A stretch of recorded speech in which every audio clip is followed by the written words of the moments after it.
多数的这边讲呢，被崩轮都有用轮数名字刚才我引用保了ก่อนตอนนี้จะชอบเจ้ารู้นะส่วนที่จะมีการเราพูดแต่ ladies first อยากตัวกับผู้หนึ่งรูปเดียวปังทอนะเราไม่รู้ถอดคือพวกอีนะพวกปีศาจตานี่ยังกุตุนนำมาอ้างแต่เชียวนี่ยังกุตุนเก้าทางการเจ้าทางน้องอีอย่างอะไรคือจีเก่งอ่ะตัวนั้น alright so right in Spain time Thank you for the introduction, honey. Good evening, and can I just get a show of hands? How many of you in this room want love? Can you raise your hands? Better yet, how many of you want everlasting love? Everlasting love. Raise your hand high. You know, last week I came to Fresno because LugTxaj's cousin had a wedding for his daughter, and his cousin owns a fruit farm in Fresno. He's been doing that for a long time. And I got an opportunity to meet Dr. Fang actually last week, and he spoke there as well. So it's very sweet that this week we get to speak together again at this event. But yeah, most importantly, that event, I remember that LugTxaj's cousin,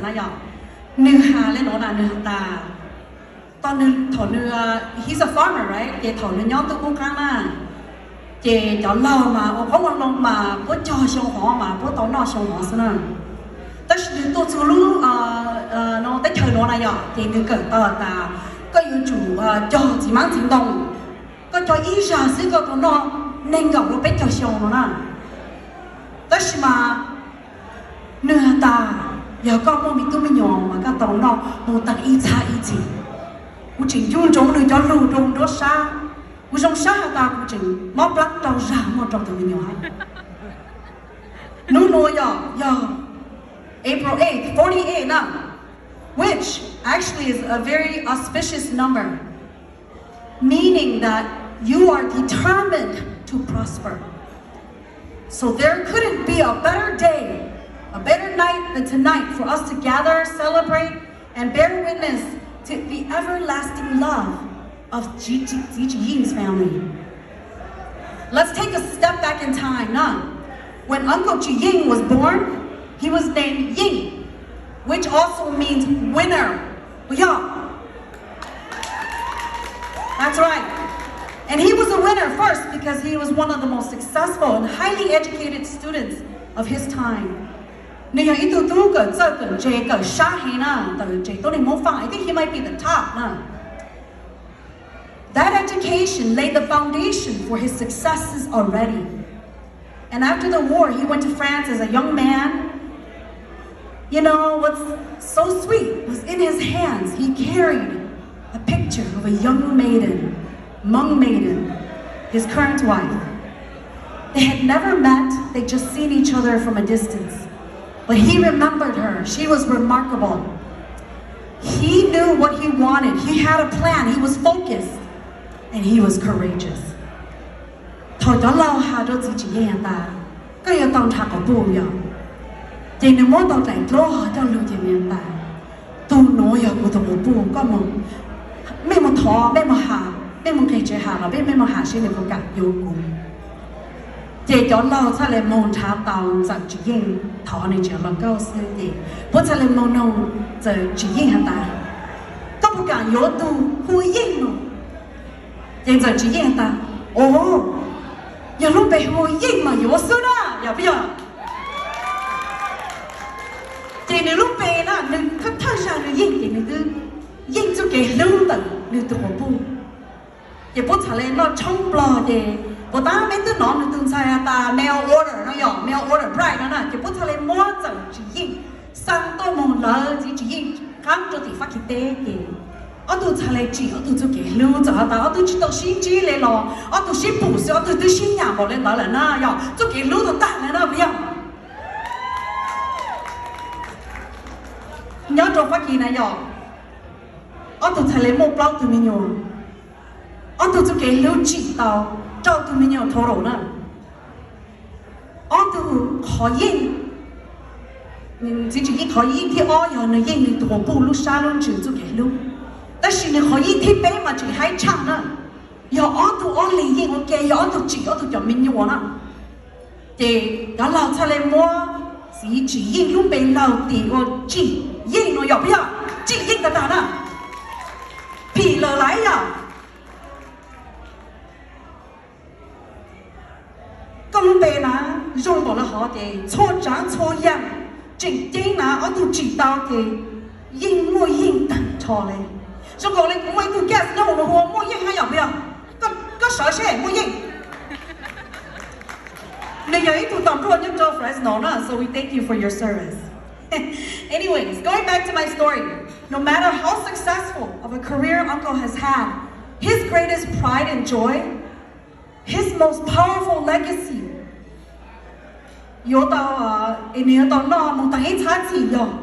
his successful children. Like the Chinese bamboo, after planting, nothing happens. You have to wait, you have to continue steadfast and faithfully caring for that bamboo, that 对一只普通昂那样的昂是啦。但是嘛头。Txhawb bamboo grow it's uncontainable. The next chapter of their life, spanning from 3 continents of experience, everything they planted and nurtured, bearing fruit for them now on. It will be the greatest chapter of their lives yet to be written. All of their dreams have been achieved, and now they are ready to create more dreams. They are still young, able-bodied, retiring in the most beautiful part of the country, SoCal. Today was no accident, none. They planned it, and they took the steps to make retirement happen. They are living in a successful, multi-generational and emerging household that most retirees can only dream of. They have achieved more than the American dream to me. And I so admire them. We have been around the country, and we can't find a better place to retire than right here in SoCal. So we are so inspired by their success, by their resiliency, by the fact that no matter what, they stayed here because they knew it was the best place on earth. And today, they raised their children here to fight, to work hard, and to be the best, to live in the best, and to stay the best. And their children will carry their legacy forever. Their legacy of love. That's why I asked you, do you want everlasting love? Yeah! That's right. Congratulations on your everlasting love that you're displaying to me today. And you guys will continue to inspire us. Your kids will continue to be an inspiration for all of us. So, I think I took a lot of time. Yeah. 我都不要知道喊路嘞，你却要到家里喊一路喊长得都啥？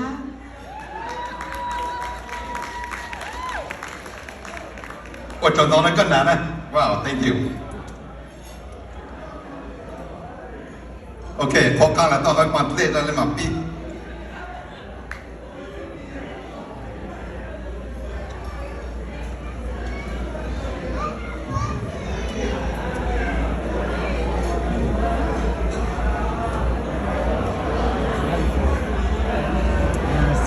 Okay, wow.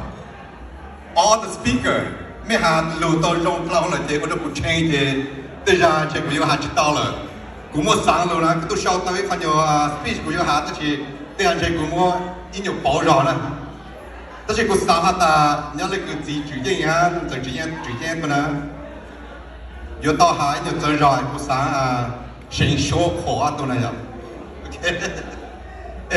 กูขอเชิญชวนมาแต่การโลภยังจะต่อต้อนนะแต่ชิคุสาตาจะเล่าแต่ยังไม่จะต่อต้อแต่ก่อนนั่นจี so แต่ยังกูยังจะฮัลโหลแต่ชิคุไม่เชิญชวนดูไหมนะพอหนูยังฟังกับฝั่งก้มมองดูไหมวันหนาวเสียฝั่งก้มมองดูจะมีตุ้มมีเหนียวอย่างโอเคที่กูยังฉี่ใช่ลูกชุดตื่นสายยอจะ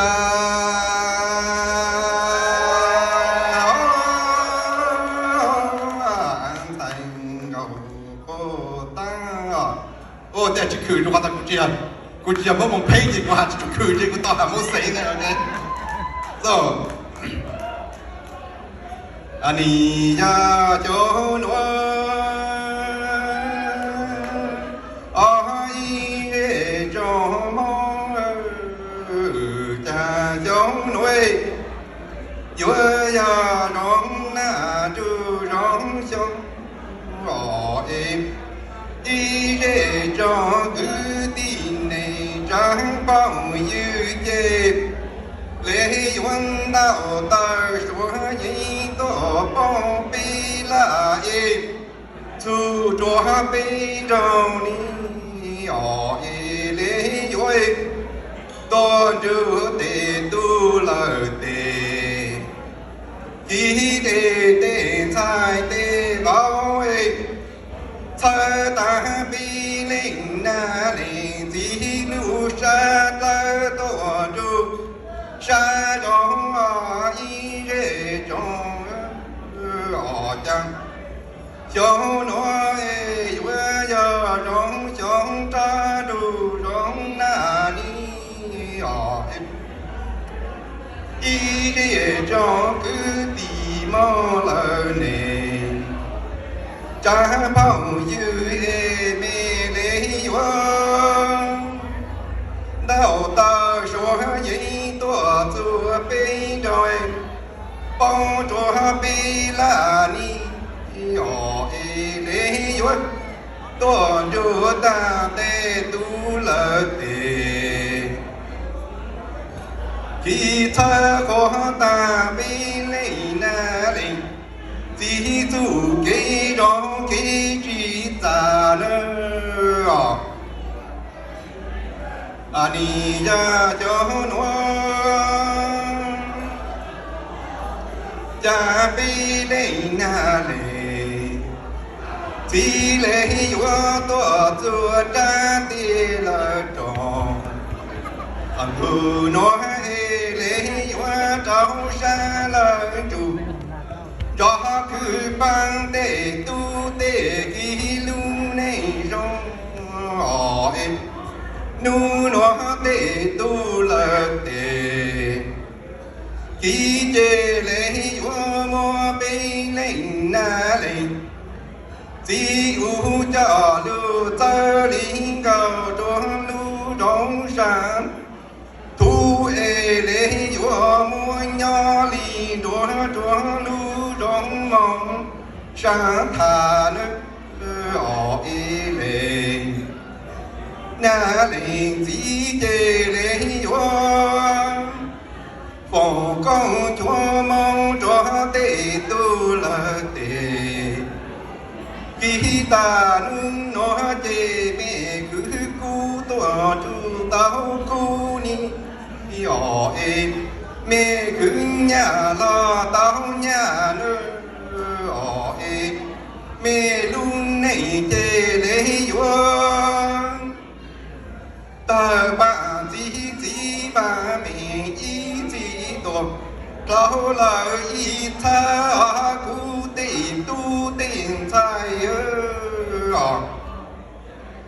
cha cho nó tê tu là tê khi lễ vua mua ta lấy na lấy chỉ cho lưu ta cho lưu rong sa thà nhỏ li đua cho lưu rong sa thu nơ họ lệ na lệ chỉ chế để vua ta tê tu tê ký tê sai tê bao họ chỉ nu nó màu chê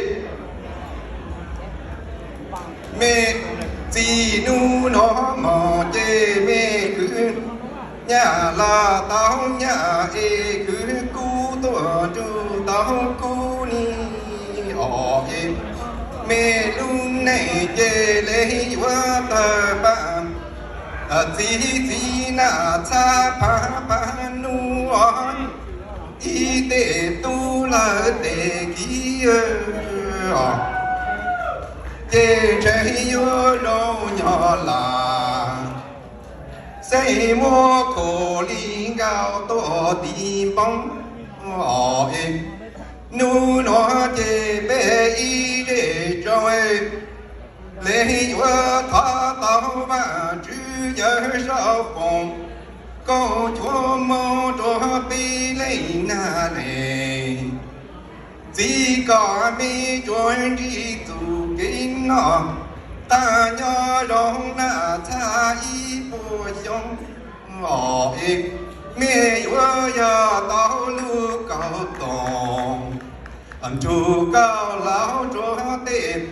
Tu tệ ký đại thắng tùa đua giống giống. Ôi trời đó này, là gì tên chẳng? Cú ý nhô, emotion rõ mình cho ta. Cú nà hát của sự chính chủ. Cú nhỏ là này à. Ta sử dụng sáng tạo ta trình chúa. Chỉ dành hát. Chẳng chỉ dành chính chủ bên nhỏ. Trên của lúc khẩu tông còn lào. Trông bê tăng thọ này. Ôi trời đó này.